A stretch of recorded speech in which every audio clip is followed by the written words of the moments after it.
FTR, we're like dogs on a bone, and we're gonna end you. One of these things is not like the other, and these two things don't correlate at all. I'm John Renton with my review of AEW Collision Spring Break-Thru.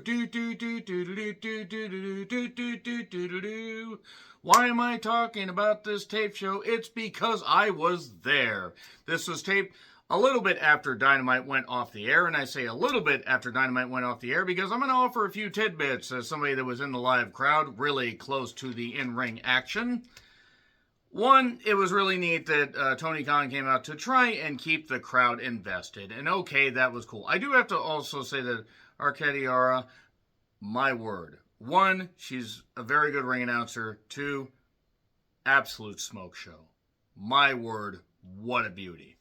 But Tony Khan came out to basically thank the people and say, hey, you're going to get to see Collision before anybody else. And then you can watch it live tomorrow, and you can see yourselves and be like in two places at once, like his favorite movie, Time Cop. I'm not joking. He really fucking said that. Oh, bless Tony Khan. He really tries to please the fans, but man, it just, god damn it. Anyway, so I'm not going to get into the minutia of this particular card because there were a couple matches that stood out, and I will say they edited quite a few crowd reactions. One they left in that was very vocal that actually really surprised me. More on that in a bit. So Adam Copeland comes out and gets a pretty good pop, and he was very fired up. It was really nice, but they made some cuts to this. They were adding a few things, and he did mention about how Christian Cage was getting his arm examined, and that, you know, FTR pile drove Copeland's wife. Remember that happened way back in the before times, seemingly. But with Christian Cage, you don't mess with his watch, his wine, or his women, in that order. And then he said, FTR, we're like dogs on a bone, and we're going to end you. Line probably played a lot better in his head. Copeland is a wily veteran, and with that hair is almost a Dr. Wily veteran at this point, and is gifted, and has certainly made the most of this new opportunity to go out on his own terms. But some of his promos are a little bit stagey to me. That being said, Rocky and Trent attack while FTR's music plays, and then FTR attacks. So, oh boy, it's same as it ever was. And then the Bucks show up, and, well, Trent gets super kicked, you know, for what he's worth, which is jack and shit. Then he gets hit with a spear, so there you go. Not a bad opening. And then Jack Perry challenges any member of the Don Callis family in Portland. Now, I might actually review at least the Dynamite in Portland. I don't know about Collision. It's just going to depend on what I feel like doing, because I actually have to close I have to close on the 25th and then open on the 26th. I might be tired. I'm also winding down reviewing a lot of stuff.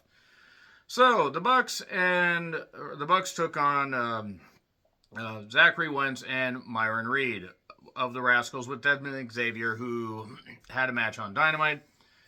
Okay. The people were popping for the spots, and it was spots. It was filled with spots. By the way, Rick Knox looks even more like a desecrated corpse in person. The motherfucker doesn't look like he should even have a drop of blood in him. He is a terrible referee. And I'm sorry to anybody that happens to be watching this that might be from AEW. That's just my observation as a fan. He's a terrible referee. There are good referees on the indies. There are great referees in AEW. But anyway, Reed did hit a cutter outside that looked like it killed both of the people that took it.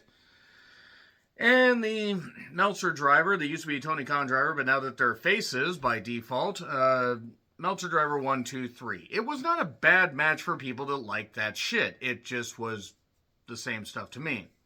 And then David Finlay and Clark Connors attack, and they may be down one person. And I don't wish injury on people, but not seeing Gabe Kidd at this show meant the population of crackheads was down by one.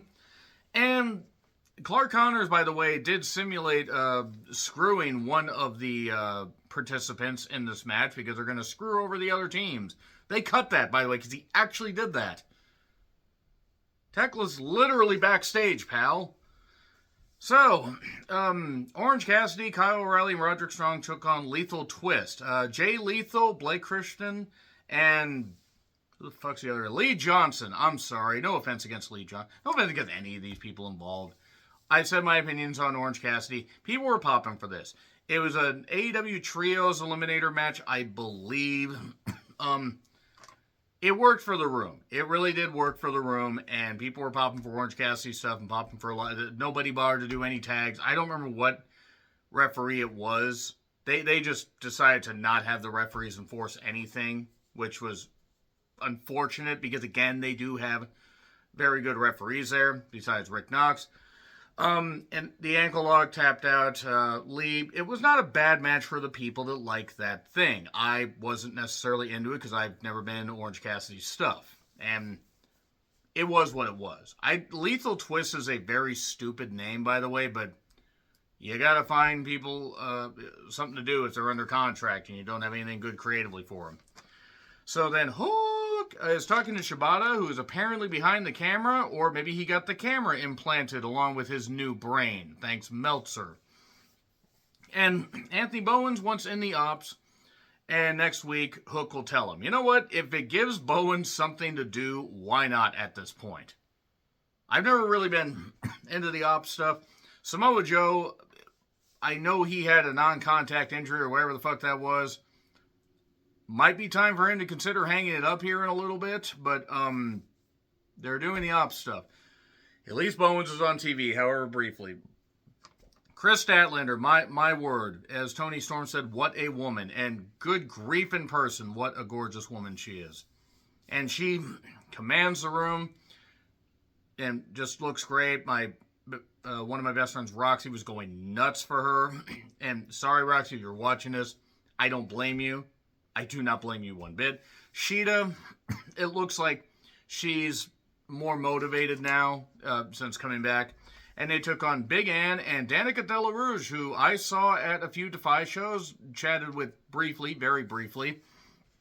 And Danica's been doing her thing and working on the indies and working some outstate shots. And it's good. She's changed her look.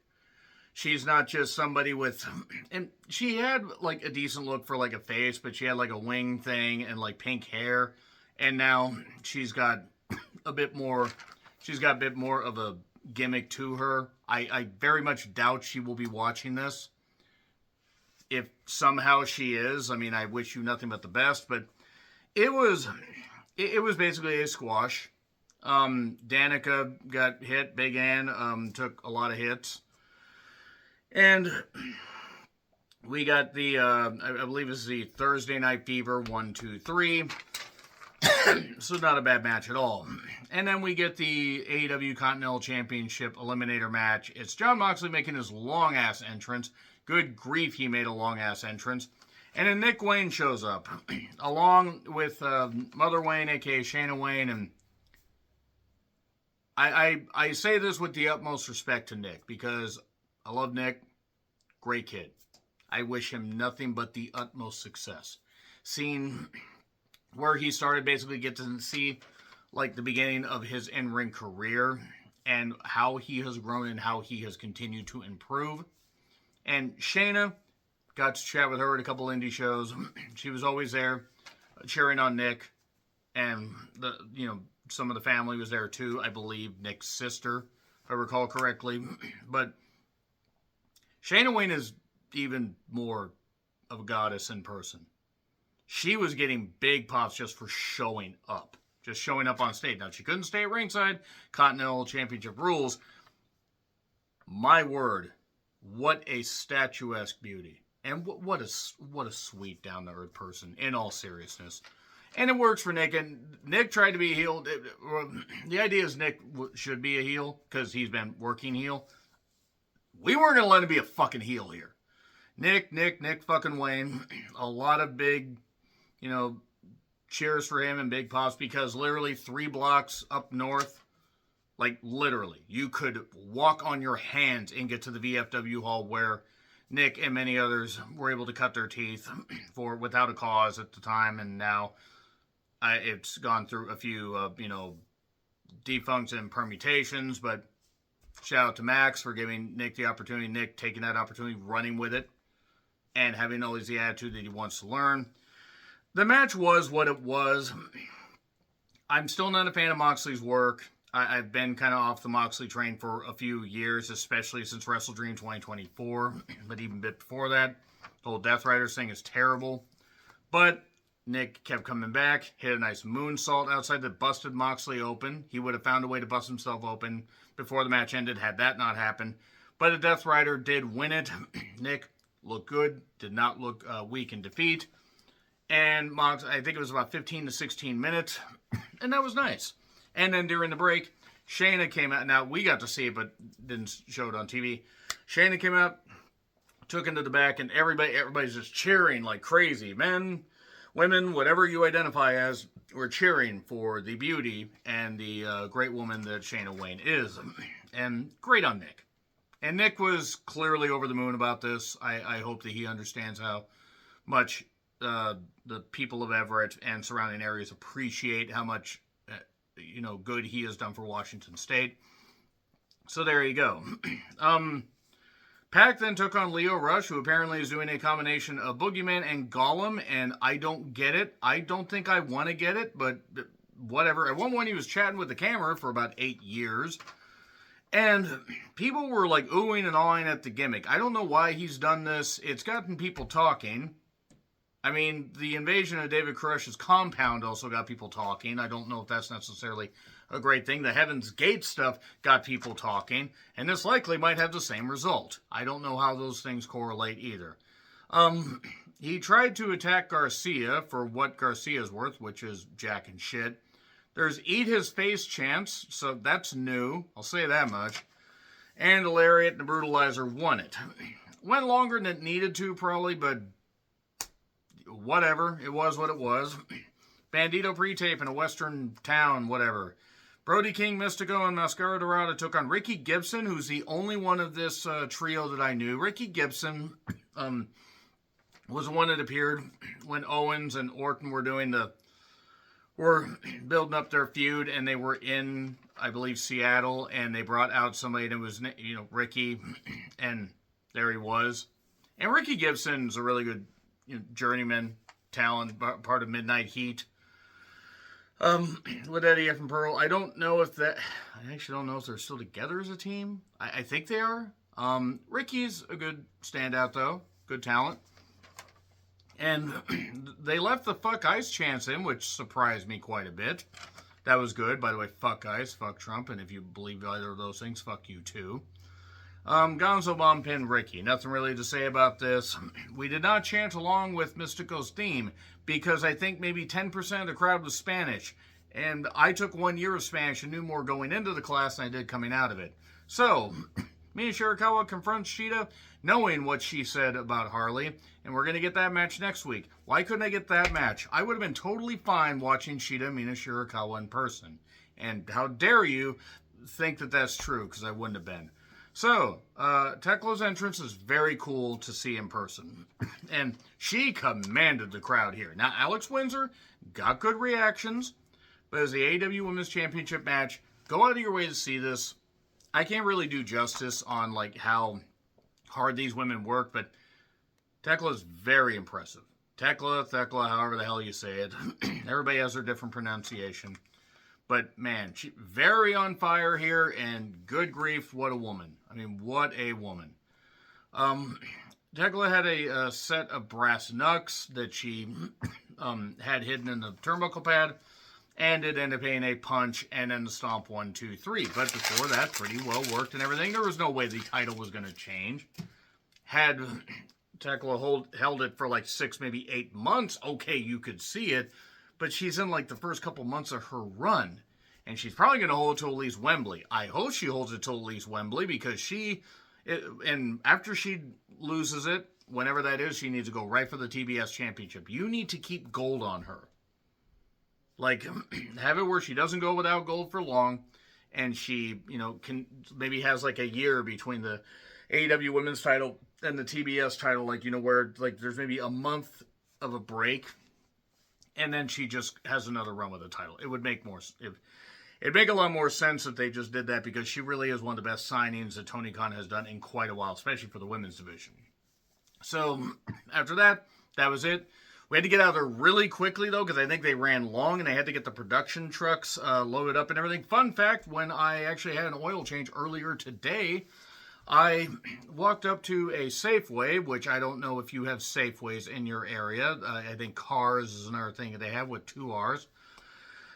There are different names, but when I walked up there, I noticed a truck and trailer in the back alley behind the place. I go, okay, they're waiting on a delivery. I get some stuff, drink an energy drink, which, yeah, I've had 2 of those, and I'm not really very smart, but they're just, it's just whatever. It's caffeine. I don't plan to live very long. Walking back, and that truck is still there, and I just happened to catch the All Elite Wrestling, logo. So my guess is that truck driver is pretty tired and parked it there. At least I hope so, and I hope the truck wasn't stolen. I assume it wasn't. But this was about 9:15 a.m., so it's entirely possible they just pulled over there and had a nap. That's good. Truck drivers work really goddamn hard. So anyway, yeah, that is my, not really much of a review of Collision Spring Break-Thru, but I just thought I'd give some observations to somebody that was there. Very happy for everybody that cut their teeth at Without a Cause and on the independent circuit getting a chance to shine. Like I said, next week, since it's in Portland, maybe I will review it. But after that, guys, I'm probably going to take more of a break. Even though Darby won the championship, I don't think it's going to be a very long run. I'm burned out. I'm old. I'm tired. And I don't have children, but I'm thinking that maybe I need to just let the children watch this show. That being said, next week. But before that, we've got WrestleMania season. Yes, I will watch WrestleMania night 1 and 2. And then I'm probably off of that for a long while. It's been a lot of fun being a wrestling fan. I'm still a fan of wrestling, but boy, oh boy. Anyway, let me know your thoughts in the comments. Like, share, subscribe, Twitter, Letterboxd, Blue Sky handles in the description. I'm John Ritlin, and until we see what All Elite Wrestling brings to the Northwest again, happy trails to you.